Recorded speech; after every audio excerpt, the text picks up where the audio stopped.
చేసుకొనొచ్చు పాత నిబంధన గ్రంథము నుండి పరమగీత గ్రంథము 1వ అధ్యాయము 8వ వచనం దగ్గర నుండి 10వ వచనం వరకు చదువుకుందాము. మన మధ్య ఉన్న సెక్రటరీ గారి కుమార్తె చదువుని చేస్తుంది.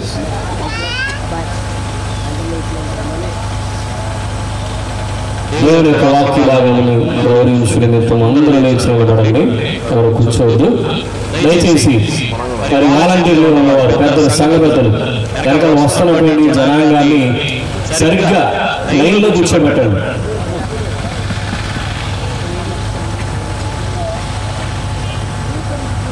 అందరికీ మరణాత.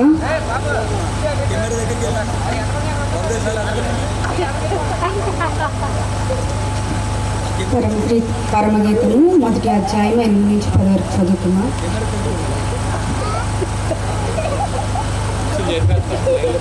నారీమణి సుందరి, అది నీకు తెలియకపోయినా మందల ఎడుగుచాడలను బట్టి నీవు పొమ్ము, మందకాపుల గుడారం యొద్ద నీ మేకపిల్లను మేపుము. నా ప్రియులారా, త్వర యొక్క రథాశ్రములతో నిన్ను పోల్చదను. ఆభరణము చేతాని చెక్కిలను, హారము చేతాని కంఠమును శోభించున్నవి. ఆమేన్. అవకాశం ఇచ్చిన అయ్యగారికి వందన మరణాత.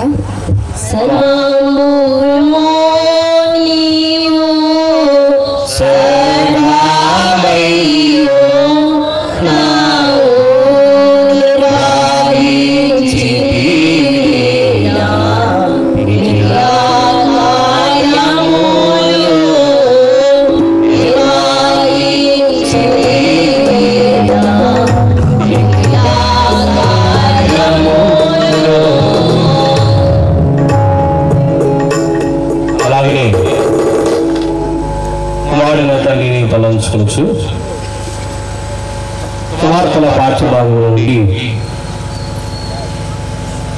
యోహాను సువార్త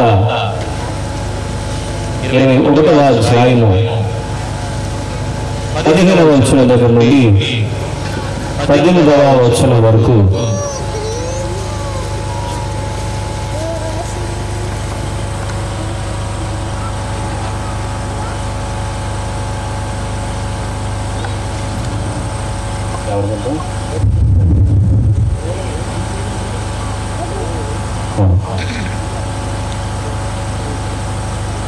గారు చదివిస్తారు. యోహాను సువార్త 21వ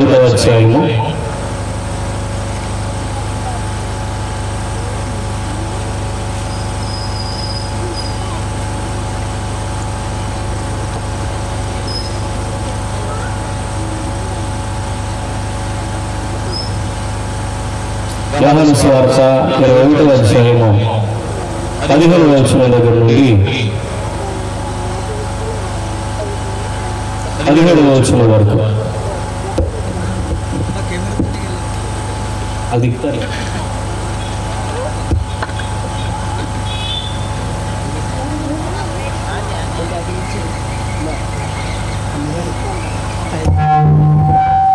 వారు భోజనం చేసిన తర్వాత యేసు సీమోను పేతురును చూచి, యోహాను కుమారుడైన సీమోను, వీరికంటే నీవు నన్ను ఎక్కువగా ప్రేమించున్నావా అని అడగగా, అతడు, అవును ప్రభువా, నేను నిన్ను ప్రేమించున్నానని నీవే ఎరుగుదువని ఆయనతో చెప్పెను. యేసు, నా గొర్రె పిల్లలను మేపమని అతనితో చెప్పెను. మరలా ఆయన, యోహాను కుమారుడైన సీమోను, నన్ను ప్రేమించున్నావా అని రెండవసారి అతని అడగగా, అతడు, అవును ప్రభువా, నేను నిన్ను ప్రేమించున్నానని నీవే ఎరుగుదువని ఆయనతో చెప్పెను. ఆయన, నా గొర్రెలను కాయుమని చెప్పెను.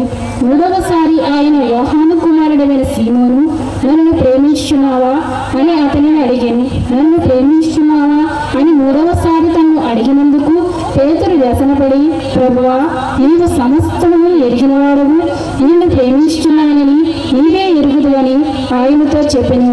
ఆమేన్.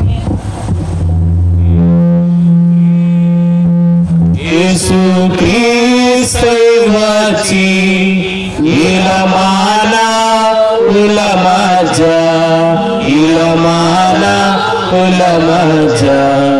వాసము చేసిన పరమదేవుని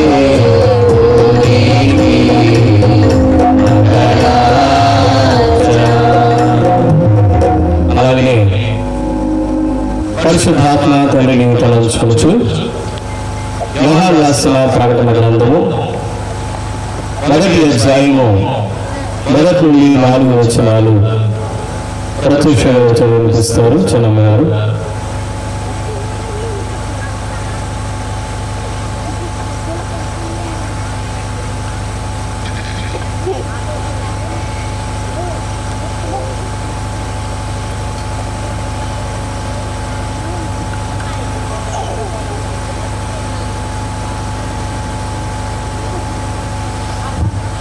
ప్రకటన గ్రంథం 1వ అధ్యాయం 1 నుంచి 4 వచనం. యేసుక్రీస్తు తన దాసులకు కనపరచుటకు దేవుడు ఆయనకు అనుగ్రహించిన ప్రత్యక్షత. ఈ సంగతులు త్వరలో సంభవింపనై ఉన్నవి. ఆయన తన దూత ద్వారా వర్తమానం పంపి తన దాసుడైన యోహానుకు వాటిని సూచించాడు. అతడు దేవుని వాక్యంను గూర్చి యేసుక్రీస్తు సాక్ష్యంను గూర్చి తాను చూచినంత మట్టుకు సాక్ష్యం ఇచ్చాను. సమయము సమీపించినది కనుక ఈ ప్రవచన వాక్యములు చదువువాడును వాటిని విని ఇందులో వ్రాయబడిన సంగతులను గైకొని వారును ధన్యులు. యోహాను ఆసియాలో ఉన్న 7 సంఘములకు శుభమని చెప్పి రాయినది వర్తమాన భూత భవిష్యత్ కాలంలో ఉన్నవాని నుండి ఆయన సింహాసనం ఎదుటిన్న 7 ఆత్మల నుండి ఆమేన్. జలాకాశ